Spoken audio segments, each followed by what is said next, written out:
Dahil nga medyo maganda na yung panahon ngayon kababali at day off ko na naman ay makakapag long rides na tayo. Nung mga nakaraang day off kasi natin medyo masama yung panahon, makulimlim, may pabugso-bugsong pag-ulan at saka medyo may kalakasan yung hangin kaya hindi tayo makaalis. Actually sabi ni Baby Love magpahinga na lang ako kababali, kaya lang sabi ko sa kanya wala naman akong gagawin sa dorm at mabuboring lang din ako doon. Night shift kasi yung mga ka-roommate ko kaya mas pinipili ko na lang na lumabas kababali kasi baka makabulahaw pa tayo dahil may pasok sila. At dun nga pala tayo pupunta sa may Sea of Flowers sa may Taichung at aabutin nga pala ng halos 2 oras yung biyahe natin.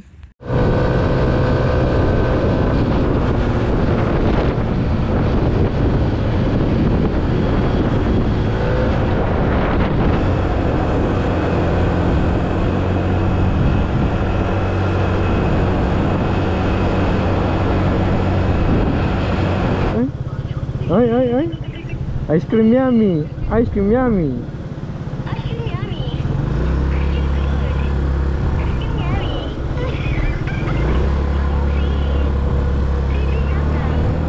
Habang nasa daan nga ako kababali, biglang nag-group call si Baby Love at si Baby Talia kaya humanap ako kagad ng pinakamalapit na 7-Eleven para huminto.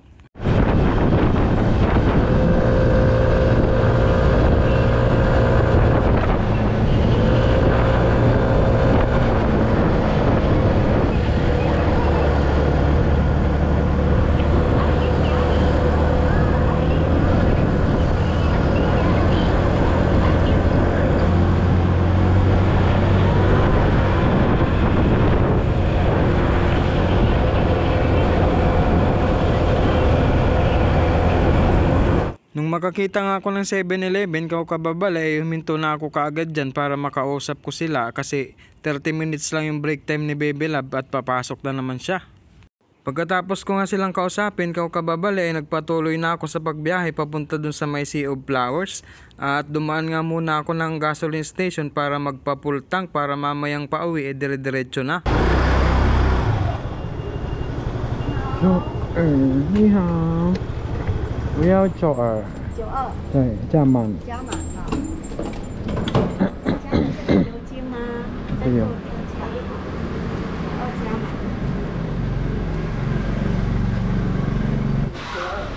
那喝杯咖啡吗 ？Coffee。Coffee。哎，我有喝。哦，有。好。满了嘿。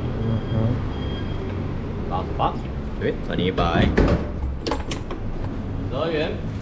好，谢谢。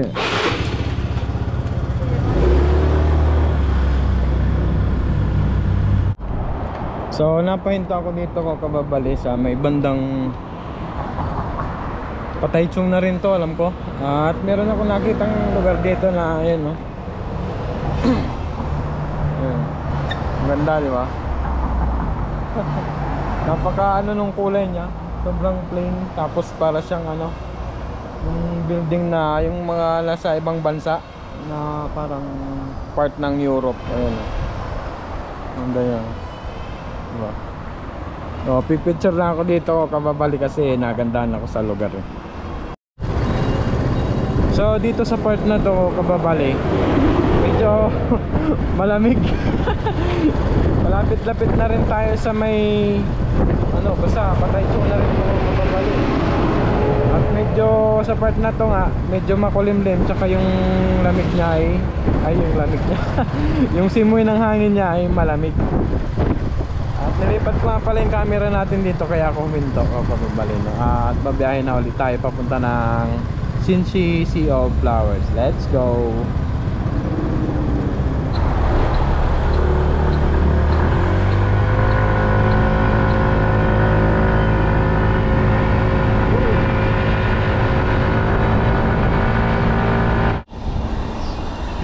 So huminto ako ulit dito ko kababali kasi meron ako nakitang ano, Sea of Clouds na napakaganda ito.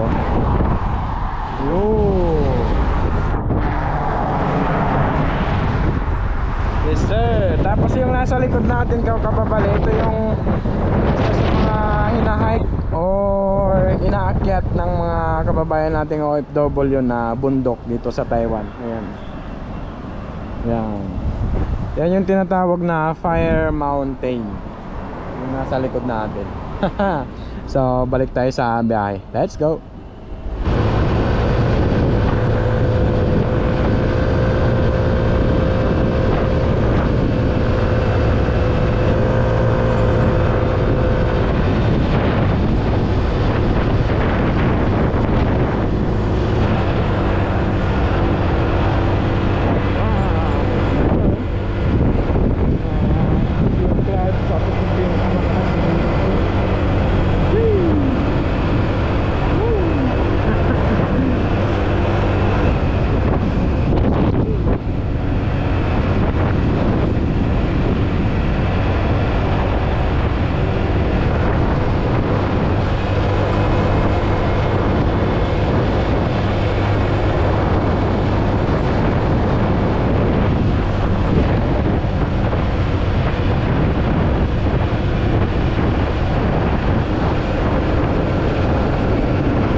Makalipas nga ang mahaba-habang biyahe natin, kababali, narating ko din tong Sea of Flower dito sa Taichung. Pangalawang taon ko na nga pala ng pagpunta dito sa may Sea of Flower. At iba nga pala yung design niya ngayon at ipapakita ko yun sa inyo mamaya.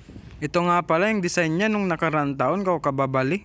Isa nga pala sa mga dahilan, kababali, kung bakit lagi ako lumalabas ng dorm at hindi ako mapirmi doon, sobrang dami kasing tourist spot at galaan na pwedeng puntahan dito sa Taiwan. Nung nasa Pilipinas pa nga lang ako, kababali, pangarap ko na talagang makapag road trip, rides at makapunta sa magagandang pasyalan sa Pilipinas. At wala nga palang nakakaalam ng pangarap ko na yun, kundi ako lang, kababali. Eme. Mas masarap kasi yung ganitong libangan, kababali, kaysa sa bisyo, pagbababae at panlalalaki. Pero kung sa iba, yun naman ang nagpapasaya, sila nang bahala dun, kababali. Sabi nga nung isang inspirational vlogger at singer na si Sir Gio, ang kababali, lahat tayo may lifespan, lahat tayo may hangganan. Kaya kung ano yung gusto mong gawin at yun yung magpapasaya sa'yo, gawin mo lang ng gawin, kababali. Ang importante naman, wala tayong natatapakang tao at huwag din nating iisipin yung mga sasabihing negatibo ng ibang tao kasi wala naman silang ambag sa mga buhay-buhay natin. Pagdating ko nga dito sa main spot nitong Sea of Flower, kababali, napakarami pa ring tao kahit weekdays.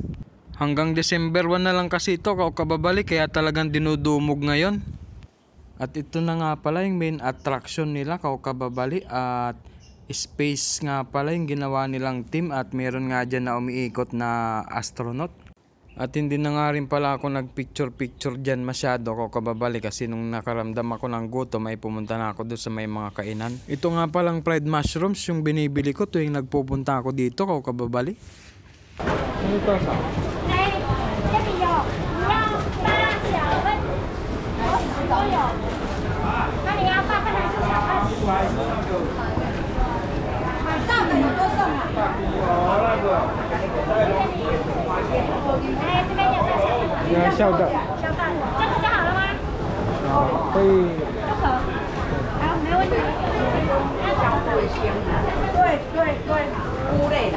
At mixed mushroom nga yung binili ko, kababali.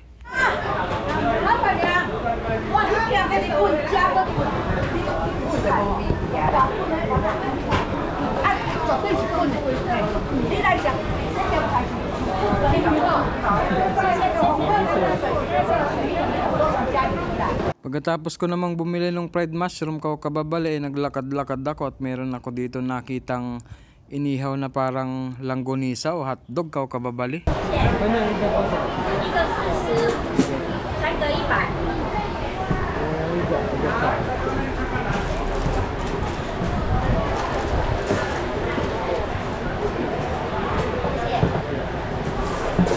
Pagkabili ko nga ng mga pagkain natin kababali, tamang food trip na ako habang naglalakad.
Meron nga din pala akong nadaanan dito na isang garden ng mga orchids kababali at napakagaganda ng mga tanim nilang halaman.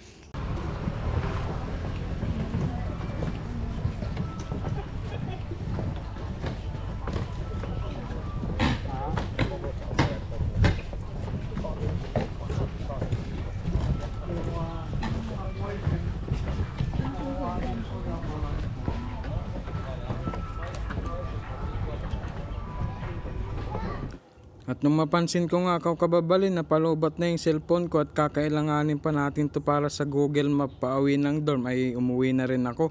At yun lang, salamat!